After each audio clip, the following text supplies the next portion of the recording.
Hello everyone, and welcome to the Dice Commando YouTube channel. I'm Andrew, with you here as always. This is the Commando Cast, a video cast about all things Star Wars Destiny.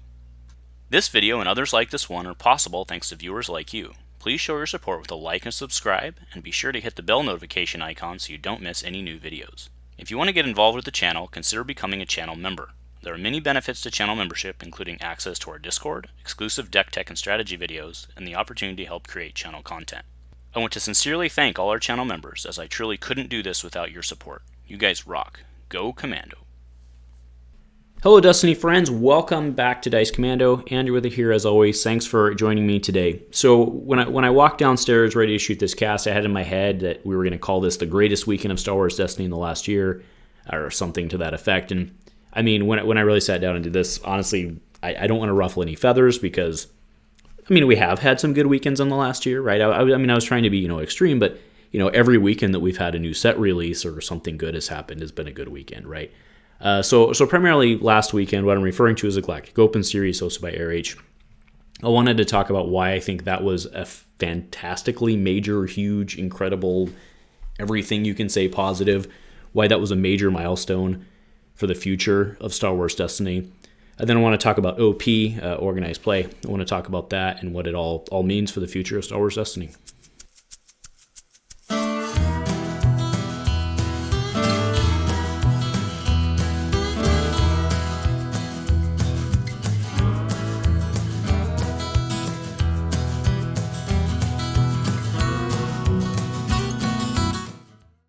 Hey folks, so hope you guys are doing well this morning. So before I get into this, I want to open up and kind of basically explain, what I'm talking about. So last weekend, it was 8 days ago from I'm shooting this, 9 days ago from when this will go up, was the Galactic Opens series. The reason I said the weekend is it was a series of 3 tournaments that happened across the entire weekend. And, if you're doing this in the past, what I'm talking about is March 20th and 21st was the weekend that all this happened.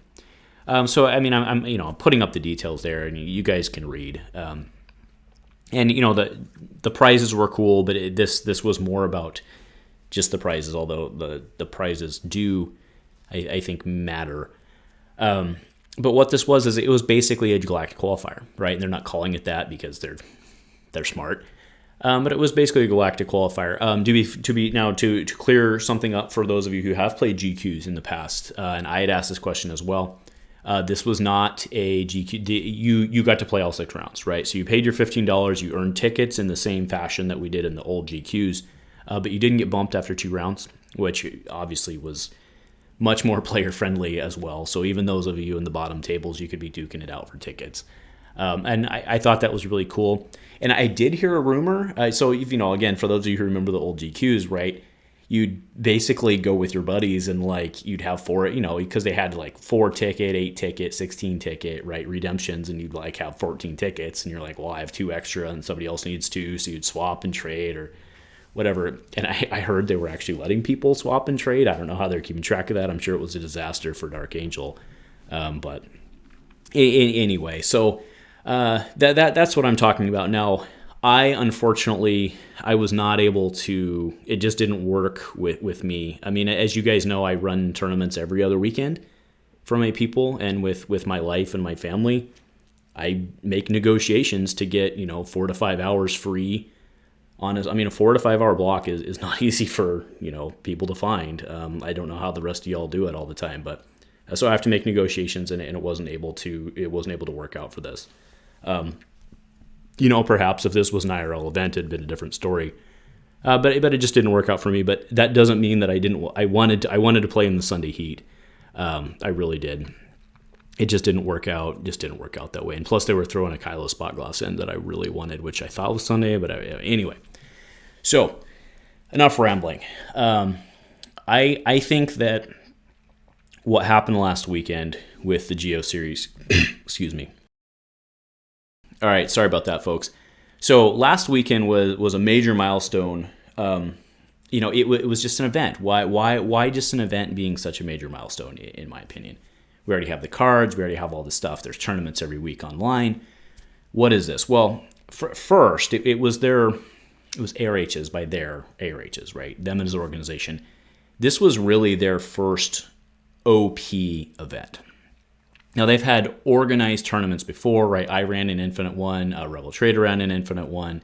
I believe there was a draft run by Wibbit, or however you say his name.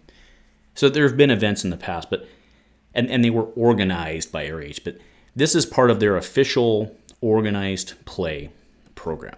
So this kicked that off. But what's more than that was what a success this was in terms of attendance.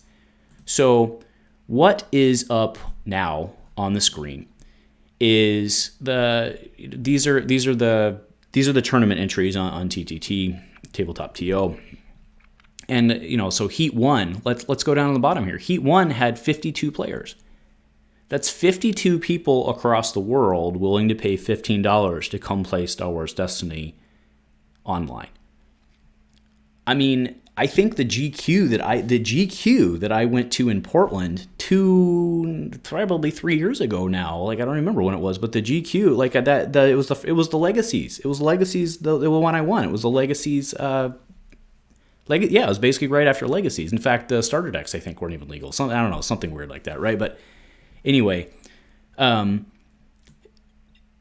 we didn't have 52 people, is my point, right? So and yes, there's the advantage of being across the world and virtual, but this is people coming and paying $15 for, and I want to be very clear here. I'm not knocking the prizes at all, right? These are people playing for physical cards in an online environment, right? That's a big deal in itself, and I want to put a pin in that and come back later on why I think that their pricing is important, but think about that. That's people basically being willing to pay $15. And keep in mind, if you did all three, you paid $45, right? Like, that's real money. There's people willing to do that, wanting to do that. That's a huge, huge sign, right? This isn't 100 people showing up for a free tournament on Faltering Allegiances or Redemption Weekend. This is 52 people willing to pay real money to come play Star Wars Destiny. Okay, so that was the first one. Heat 2 that we're showing right now. Not as many, 47. 47 people. Okay, and this was a different time to try and hit different time zones. Number 3, 38 people. Not as many. I mean, we all know it's because I didn't show up that day, right? Less people, right? But no, I mean, realistically, and yes, a lot of the same people did most of these events. I'm not saying that if you add it all up, you have all those people. I'm not a crazy person, right? But think about that. You had people, you have a lot of people, a significant number of people willing to do that. And the great thing about it is you have people like me who weren't able to make it. There's a ton of people who just weren't able to make it, or they didn't want to pay the $15 or whatever. This is hugely representative that the Star Wars Destiny community is really strong. They're very interested in continuing with, and let's back up. Saying that people who want to play Star Wars Destiny is strong is not necessarily the right statement here. Because yes, they are, but that doesn't necessarily mean they're interested in ARH, which means that they're not necessarily interested in the long-term continuation of Star Wars Destiny. We have a large number of people who've demonstrated that they have financial interest or financial investment, whatever. They're willing to back up what they want with money. I guess that's a better way to say that. I don't know. I know this is probably disjointed, but I really want to express how important of a sign this was. Because again, this isn't just people saying, yeah, it's free, I'll go ahead and sign up for it, I'll make it if I can. These are people who changed their schedules. They negotiated with people to get the time free. They put a financial commitment into it. This is a big deal, right? And that's just from the participation side of it, right? The fact that we have an organized event and we have organized plans, right? Beyond this, right? This was just their first demonstrated success, right? We also have, showing it up right now, we also have their mid-cycle events, which are coming up April 10th and 11th. It's another series of tournaments. They have, the entry fee is ampersand, so I guess not yet determined. But either way, they have prizes, right? You can get the Dr. Aphra things. And then this is a competitive level tournament, so we'll see how many people show up, because it looks like prizing is only for the top side.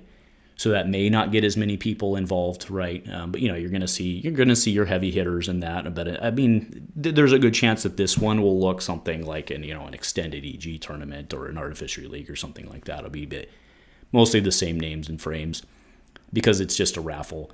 So I mean, you may see a difference in this one, but it's also right. Having a high level competitive event like this is necessary, because it reflects something like we used to have with like a nationals or a regionals or a nationals, or whatever it may be, right? So this is a very strong indicator as well, and it's just part of their plan, right? Again, to be clear, the GQ was a real win because it involved everybody. Everybody could come grind in for tickets, and there was that. I think that's the better representation of the broader community. But yet their next plan is to focus in on that competitive community and try to bring people up into that. And then last was, the announcement. This has been out for a couple weeks now, of course, but they're planning on hosting an IRL event in Las Vegas at LVO, right? I mean, the last time we had a real, for real, the last time we had a real Star Wars, that's probably not true across the globe, but the last time we had a real recognized big deal Star Wars Destiny tournament was LVO 2020, right before the pandemic hit. And remember, people were buying their CM boxes and sneaking them out, right? And this is a big deal, right? Two years later, they are planning on meeting for real. So, all right. Now, let's hit kind of my big. So we talked about why I think it's important. We talked about the OP plan. I want to talk about why I think that there's been two major impacts from this. The first is that I think this is single-handedly, finally, as if it hadn't already. I know most of us already accept it, but I think that this is single-handedly really propelled ARH into the authority slot, right? Whatever you want to title it, but it's really set them apart from anybody else, because they're not just organized enough to make cards. They're not just organized enough to hold online events. They're organized enough to branch out and show that they want to be a real organization. And I think that's a big deal. The next part of that is that harken back to when all of this started. And by all of this, I mean all of the continuing committee, right? That's what they were called at the time, right? This was, late 2020. The game was dying. We were just moving into COVID. Everything was moving online anyway. And there was a lot of concern that IRL Destiny was going to go away. And the fact that the pricing, it would have been very easy for ARH to just do cash tourneys or something like that, right? It would have been actually way easier for them, because they wouldn't have to have worried about the logistics of promos and alt arts and spot glosses and all that, right? And instead, they want to get product in people's hands. And I don't mean that from a sales standpoint, but what I mean is they are fundamentally, through the way that they are rewarding people for playing, putting real product in people's hands. And granted, you don't need to have the real product to get it, but I don't think that matters, right? To me, the fact that their GO, hashtag don't sue me, right? The fact that their GO prizes were focused on being promo and cool stuff that in theory, probably never will, but in theory could hold value one day. I think that means a lot in terms of telling the community, not just by saying it with words, but by demonstrating to the community that ARH does have an actual commitment to supporting the Destiny community in all forms, the baseline of that which is IRL play, right? It's no secret, not only through the pandemic, but no secret that going forward, a lot of the interactions that we have as a Destiny community globally are going to be online. I mean, that's duh, right? But the fact that, And that's my point. It's like, it's no duh that we are going to have a global community that's largely tied in online. I mean, duh. But the fact that these guys are continuing to pump out stuff that supports IRL Destiny means that I think very much that somewhere down the line, once we're all vaccinated or whatever you choose to do, herd immunity, things are open, we've moved on, we're going to have IRL at some level, at locally, regionally, nationally, and globally. And these are the first steps in making this happen. So again, I don't want to sound like too much. I probably do sound like a fanboy here. And of course, ARH knows they have my support, especially from the OP side or whatever they need. They know they have that. But I think this was a major deal. And I think that it doesn't matter what I think. But I think that they've demonstrated to the general Destiny community that they have a commitment to not only be here for the long time, to not only support more than just cranking out shiny stuff, but I love how I'm doing this behind the camera or behind the microphone, right? But long story short, they've demonstrated a long-term commitment to making this happen at all forms, which will only prolong Destiny, and I can't help but admire that and get behind that. So that is the end of my little speech today. So thank you to the ARH guys. Again, reminder to everyone, if you're interested in getting involved in the ARH stuff, they have a website. The Facebook posting has really dropped. I'll be honest with you. The site is not well modded. It's kind of going sideways on us.